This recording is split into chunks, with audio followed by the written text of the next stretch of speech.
why don't you introduce yourself and tell us how Demiurge came to be? Yeah, so I'm Al Reed, CEO of Demiurge Studios, and we got our start at Demiurge actually right out of college. It was myself and a couple of college buddies who got together and kind of made the decision to start a video game company instead of going and getting real jobs. And this was in Pittsburgh. We're Carnegie Mellon grads. And we found a local game company in Pittsburgh that needed some help. So we joined up with them, helped them put a game or two out, and they actually went out of business, and we kept on going. That's great. So what sorts of games did you work on early on in your career? So my career has been Demiurge. So Demiurge, early on we were making documentation and demos for the Unreal Engine. So Epic Games actually gave us basically our break and hired us to help do support for Unreal. And if you wrote the book on the engine, it turns out that people using the engine start hiring you to help them ship their games, and one thing led to another, and we were off to the races. Genius. Yeah, we planned it that way. So you've worked on some really big IP. Can you tell us about a couple of them? How did they come to be? Sure. What the experience is like? Yeah, I think so. We were always frankly, on the expensive side of the game business. There's a lot of people who are scrappier than we are, I suppose. And so we always made a point to look for projects where our higher costs were reciprocating themselves in value to our work for hire customers. And so the end result of that is we tend to work on really, really high-end franchises where people need that kind of higher quality work rather than things being done quickly. And so we kind of, just from a product or business services placement standpoint, found ourselves in that space. And that, in combination with the expertise in Unreal, leads us to being hired to work on Mass Effect and Brothers in Arms and Medal of Honor and the like. So, I mean, Mass Effect, iconic game. Yep. You know, everybody loves it. The franchise is amazing. What was it like to work with BioWare? Oh, it was great. So BioWare hired us. The first thing we did with them, I think the first thing we did with them was the PC version of Mass Effect 1. And, you know, it was a new genre for us. We've done lots of shooters. We've never done a big RPG before. And same sort of relationship the way things started out. They had this really, really high-end franchise. For them, it was really important to get the PC version right because they were historically a PC game company. So it's a good match from a sort of value standpoint there. And they were, you know, you see it in their games. They're very, very iterative. They have like really great sort of soft skills in making games and looking for the things that their customers appreciate. That was one of the things that was really, really striking to me. They had a really, really good sense for what the people who played their games looked for, as opposed to the people who play Epic's games or EA's games. And that connection with their customers was something we watched very closely and kind of learned how they picked up on that and how they responded to it. That's awesome. Now, you do something like Mass Effect, and you said you've done a bunch of shooters. Then you work on Rock Band. It seems like, you know, yeah. How that transition happened, how the opportunity happened. So Harmonix is 2 blocks away from us. Actually, when we moved the business from Pittsburgh to Boston, Harmonix gave us office space, so we were very, very close with them. And I think this is just sort of a hallmark of the studio in that we have always sought to deliver really, really high-end work rather than being genre-focused. I think it's really hard to teach someone to be a phenomenal artist, or really, really hard to teach someone to be a phenomenal engineer, but it's a little bit easier to understand how to apply those shooter skills to music games. And there's definitely new stuff, and we did several Rock Band games, so it took us a little while to get our feet under us, but once we were rolling, it was pretty smooth sailing. And yeah, so I think that expertise is great to have, and you know, the employees here at Demiurge really appreciate the new challenges. It's been kind of a running joke that if you come and work at Demiurge, you're going to ship like 3 or 4 games a year, and work on everything from music games to shooters and phone games and console games. So it's fun. That's great. That was an exciting time for Rock Band. It must have been amazing to be just part of that whole Well, I think we caught the tail end, actually. we joined the franchise. I think we might have shipped the last... No, it wasn't the last Rock Band game. It was close to it in Green Day Rock Band. And it was just as that genre was tailing off in its popularity. So it was exciting to watch our neighbors and friends at Harmonix see such incredible success. It was they worked very hard for a lot of people don't know that, but they worked hard for years and years and years before they had that breakout hit. Absolutely, yeah. Now, you know, we've got Iron Man behind you. We have Hulk over in the corner. Why are they there? Yeah. What's that all about? So I mentioned that we work on lots and lots of games, but actually for the past year and a half now, and still going forward, the whole studio's working on a game called Marvel Puzzle Quest, which is a match 3 game / card battler / superhero fighting game. I like it. It's an unusual mix, but the basic idea is you picture sort of Bejeweled or Candy Crush style game, but it has a whole bunch of role-playing game depth added onto it. So when you match tiles, the characters attack each other, and they charge up their superpowers, of course, and then you activate them, and you sort of have this 3-on-3 combat that you're engaged in, instead of just trying to match tiles. So this is a Demiurge game. It is a Demiurge game. We have a publishing partner, D3 Publisher, who's based in Japan but has an office in Los Angeles, and of course Marvel. Right. So, you know, a lot of the people who watch the show, they are students who are interested in game development. They're indie developers. What would your advice be, you know, one, on when you go to work with a big studio, or pitching yourself to a big studio, and then 2, if you want to go to Marvel and say, hey, we'd like to use your IP? Well, Marvel is, those IP holders are very, very, they're hard to get in the door with. Our publishing partner, D3, has a long history of working with big licensed brands, and they actually forged that relationship for us, which was wonderful to have out of the way. And since then, we've been doing a fair bit of exploring on licensing properties of our own, and you need Marvel's probably the cream of the video game crop, but if you look at Marvel and Star Wars and sort of that caliber, you need a pretty big bank account, frankly, to afford the minimum guarantee. Once that's out of the way, and there's a hurdle to clear there for sure, these guys really care about their intellectual property, and they want to see that it's going to be used well. So I think the Marvel Puzzle Quest courtship was a couple of years long before D3 and Marvel finally got together with us to put together a deal. So you need to show that you value their intellectual property, that you know and understand their customers, and that you want to make an experience that's right for those customers, because they're protecting value and they're giving you this precious thing that they've spent, in some cases, decades building up, and all it takes is one crappy game to torpedo a huge number of people's perception of their intellectual property. So they don't want to have that happen, so they're careful. It's interesting. Now, when you go to pitch yourself to, you know, somebody like BioWare or some of the other big ones to do third-party work, how's that happen?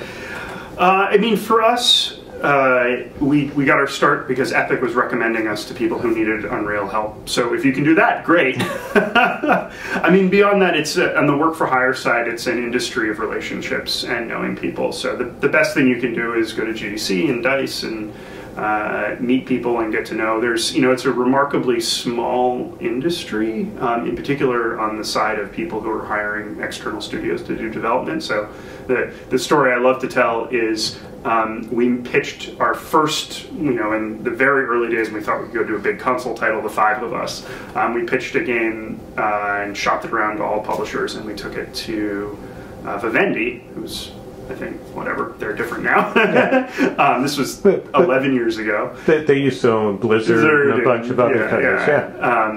And they got swallowed up by Activision in sort of a weird merger that I still don't totally understand. But we pitched our game to them, and it was a high-quality demo that we gave. And there's no way this publisher was going to give 5 guys out of college several $1 million to go make an Xbox and PlayStation 2 game. But we left an impression with the people in the room, and that the same 2 or 3 business development executives that were in that room have since scattered into the game industry, and they're doing the same thing. They're vice presidents of business development at a bunch of other publishers now, and those connections have remained warm, and we keep them alive and check in from time to time. So once you kind of get things started by making those first couple of connections, if you have patience, and you stay in touch, it will sort of spread.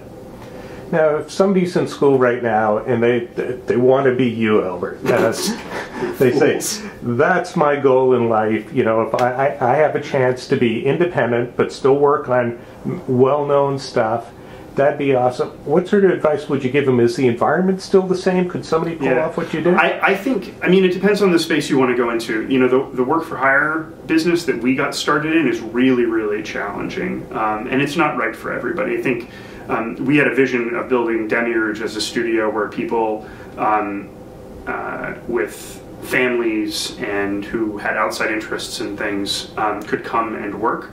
And so we built a company that was really around sort of having a life outside of work as well as loving what you do, which is the sort of holy grail for most of our employees, and that's what we've been chasing. And so the work-for-hire business was great for that, if you can find the right kinds of projects. And you can run a sort of very careful, stable business. But frankly, nowadays, I think if you're starting out, there's a viable marketplace for smaller games. When we were getting going, you know, Steam was in its infancy. You know, obviously iOS and Android didn't exist. So there are all these new markets for smaller games that have sprouted up, and it feels like as good of a time as ever, you know, past couple of years and going forward, to be able to actually make a commercially successful product with a few people. And we didn't have that opportunity. And that, you know, takes us to a great point of, this is sometimes described as a golden age for indies. You know, there's opportunity, there's excitement. How would you compare sort of the future in the next few years for indies versus AAA titles? Oh my goodness, there's a space for both of them. I think one of the things that's surprising to a lot of people is like there's going to be a trend in mobile for games to get bigger and have larger budgets, and they're going to be sort of AAA in their own right. Marvel Puzzle Quest has, you know, 20-odd people working on it full-time, and it launched in September, October. We're building a service, and it takes people to run that service and develop content for that service. And obviously, Three-Man Shop can't build a game like that. But the reality is, we need that because we have a big, expensive license. But if that weren't behind us, there would be another commercial path for a game like that that was sort of much, much smaller in scale. So I think there's space in this world for, you know, it's a continuum, right? We're not spending, you know, $40 million making a console title, and we're not, you know, three guys in a garage either. And I think everything in between those two places is still viable and will remain viable. You just have to find your market. And one of the great things about mobile is that niche games can be successful. That's something that didn't used to be. Our platforms have such broad reach now that you can make a game for, you know, fans of water polo, right? And the fans of water polo have a way to find you. They're going to look for you, and you'll be the only water polo game out there, and they're going to play your game. And that's an incredible thing, and you can make money there. Interesting. So now, are you looking at all at sort of next-gen console development? Yeah, we're looking at next-gen console development. We've done a little bit of next-gen console development that we can't talk about yet. In terms of the business there, I think it has not yet been proven that there's a scalable small game business on consoles. There's very little product, right? You fire up, I don't know if you fire up the Xbox One dashboard and look for games. There's like a dozen games out there, and that's the way every console cycle starts, and it'll change over time. But it remains to be seen. You know, we're treating it as an unproven market and trying to figure out where's it going to go, how big is it going to be. We make content, and we'll get content on the platform where it should be, and the platform where it can be successful. And we're going to go do next gen console games. We're going slowly and watching carefully. A few weeks ago, I think it was the CEO for Capcom came out and said that, look, next gen console development could be 8 to 10 times more difficult than what we've been doing.